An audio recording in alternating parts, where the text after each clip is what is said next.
Hey YouTube, it's ICU, and today we're going to be comparing the all-new iPhone 5 against Samsung's Galaxy S3.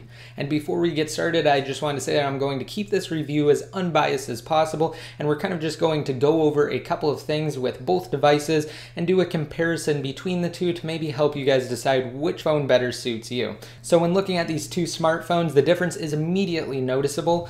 First of all, we have the iPhone 5 over here on the right and the Galaxy S3 over here on the left. Now the S3 has a plastic type construction, whereas the iPhone 5 is made completely out of aluminum and glass. So we have a higher build quality over here with the iPhone 5, whereas Samsung chose a different approach with the Galaxy S3. Now I am going to say that it feels a little bit cheaper because of this plastic than the iPhone 5, which again has aluminum and glass, and it feels more sturdy. That being said, the Galaxy S3 is surprisingly light for its size. And that leads into my next point. Even though the iPhone 5 is both thinner and lighter than the Galaxy S3, it has a bigger display. So it's somewhat surprising that the Galaxy S3 weighs as little as it does in spite of its plastic design. So as I mentioned, the Galaxy S3 has a bigger 4-inch display, whereas the iPhone 5 still has a 4-inch display measuring diagonally, but Apple decided just to increase its size vertically to add complete one-handed usability and an HD 16:9 aspect ratio to the device.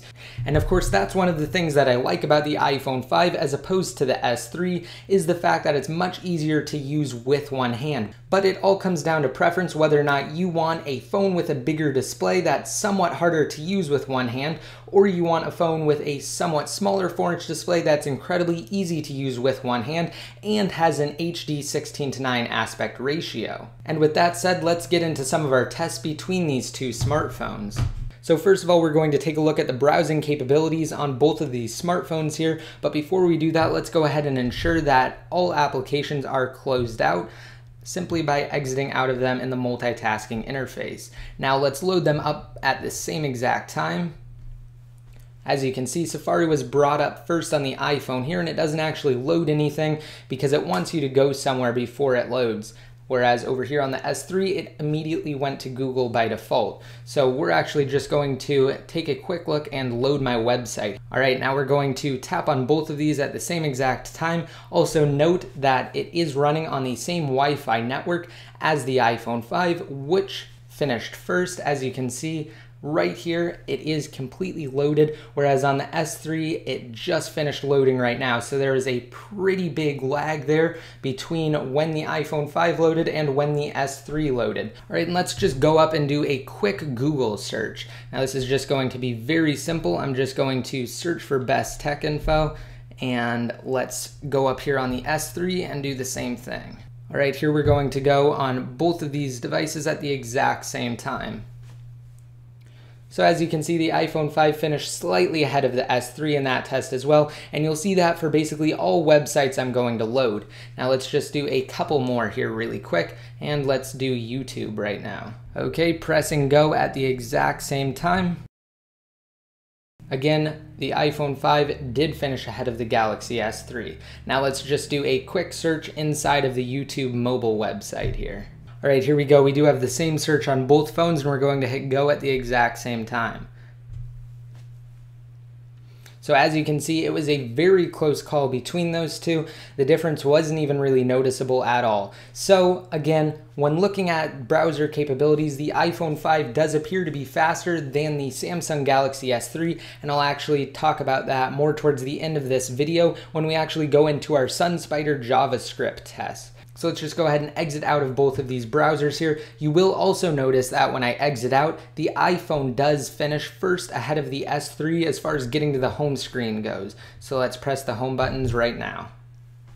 As you can see, like I said, the iPhone 5 does finish first. So that's kind of what you'll see with the iPhone 5, which is equipped with Apple's dual-core A6 processor. It does perform everyday tasks faster than the Samsung Galaxy S3, which has a quad-core processor. So that's somewhat surprising, but it just shows that Apple's efficiency of their A6 processor is somewhat superior to that of the processor that Samsung uses inside of their S3. And now I just wanted to go over a couple of things that I found to be very similar between between these two devices. And those are just some of the applications and user interfaces. First, let's start out with the calculator application. Let me find it here over on the S3 and over on the iPhone 5. It is right here inside of the utilities folder. So let's just open up both of these calculator applications and you'll immediately notice that the interface looks practically identical between the two.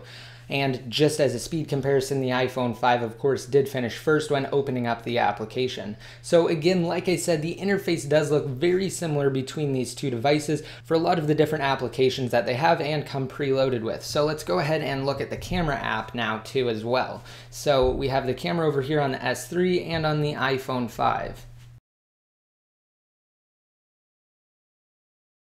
Okay, so again, like I said, the interface for this looks almost identical between the button to actually take pictures and to also switch between recording video. The option to take a picture while recording simultaneously does look identical between these two. So let's start recording on both of them.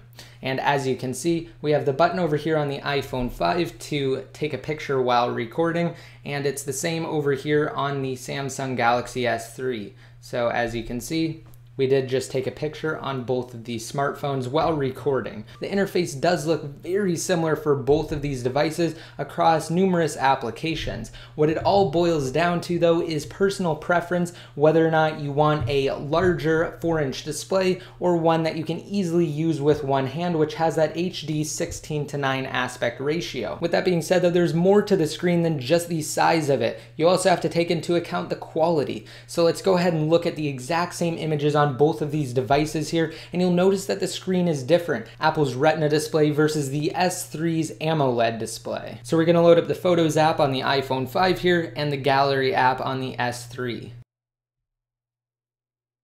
And you'll notice that the interface is slightly different here, but I'm going to get my point across with the pictures. So let's look at these really quick. And starting over here on the iPhone 5, we do have a picture of a lion, same picture over here on the S3, and of course it does take up the entire screen on the iPhone 5, whereas on the S3 it only takes up part of the screen because the S3's screen is bigger and it has a higher resolution. But the iPhone 5 does have a higher pixel density, which means it has more pixels per inch, which means that it can display more detail than the S3. However, like I said, the difference is immediately noticeable between these two displays. Whereas on the iPhone 5 here we have rich detail, on the S3 we have more saturated colors. And even though the iPhone 5 has a 40% higher saturation than both the iPhone 4 and iPhone 4S's Retina display, the S3 does beat the iPhone 5 as far as saturation. However, that's not necessarily a good thing, because you do want colors to be displayed as naturally as possible and also to display as much detail as possible, which is where the iPhone 5 does win in this situation. So just swiping over to this other picture here, let's look at it on the S3, which we have to get to it in a slightly different fashion because again we have Android on the S3. So like I said, you will notice that the detail on the iPhone 5 is far superior to that of the S3. Let's go ahead and turn up the brightness all the way on both of them so you guys can kind of get a sense for that as well, because I know some of you will say, well, the iPhone 5 may look better and display more detail because it's brighter.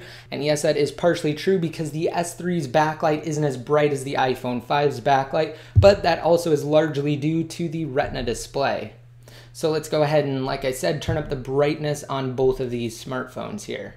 As you can see, it's already all the way up on the iPhone 5 just due to the auto brightness function and the brightness of the room that I'm recording in. Now on the S3, let's go ahead and turn it all the way up as well. Which, as you can see, it doesn't really make too much of a difference on the S3. Like I said, because the backlight isn't as bright as on the iPhone 5. Alright, so again, comparing these two pictures, we do have a higher saturation on the S3, more detail on the iPhone 5 though, so it just kind of depends on what you want and what you're looking for in your phone, which is what I've been saying this entire review. It all boils down to personal preference. And now to conclude this video, like I said, I'm just going to run a SunSpider JavaScript benchmark test. And let's completely exit out of all apps on both of these devices here. Alright, now that we've done that, we're just going to open up the browser.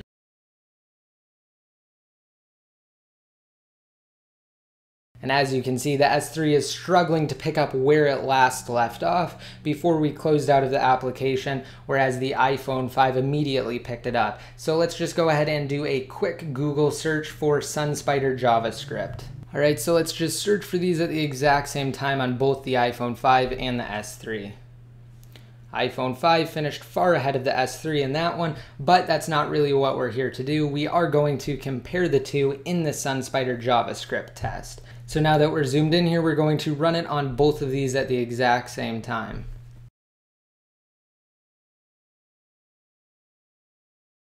And again, whichever one finishes first will perform better when running the SunSpider JavaScript benchmark test. All right, as you can see, the iPhone 5 is completely done with the test while the S3 is still running it. Again, same exact test on both of these devices just through the standard browser that they come with.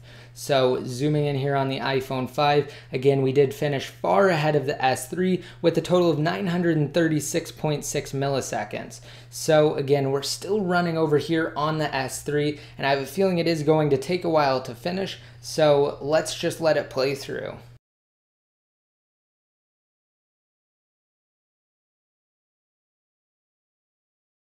All right, and as you can see, it finally finished over here on the S3. Let's go ahead and zoom in and compare the two. So for the total over here on the S3, 1,425.5 milliseconds, whereas on the iPhone 5, we have 936.6 milliseconds. So the iPhone 5 with the A6 processor outperforms the Samsung Galaxy S3 when running this benchmark test. And with that said, in everyday applications, the iPhone 5 also outperforms the Samsung Galaxy S, but is it enough to be noticeable? I think it's definitely something that you can overlook if you really like the Android platform or the bigger screen as opposed to the iPhone 5. And just for a final closing thought, these are both great smartphones. They are the top of the line that are out right now, and they are definitely two of the best you can get. Now, I personally am going to go with the iPhone 5 just because I like it better. I like the quality of the screen better, and I also like the smaller screen, how you can use it in one hand with the HD 16:9 aspect ratio.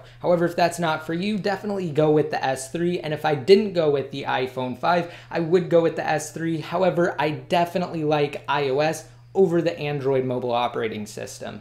So with that said, just be sure to rate this video up if you guys liked it and leave your comments down below in the comment section. I'm interested to hear what you guys think about these two devices and which one you'd pick and why. So again, just let me know down below, and don't forget to hit that subscribe button to be notified every time I release new videos. And until next time, this is ICU signing out.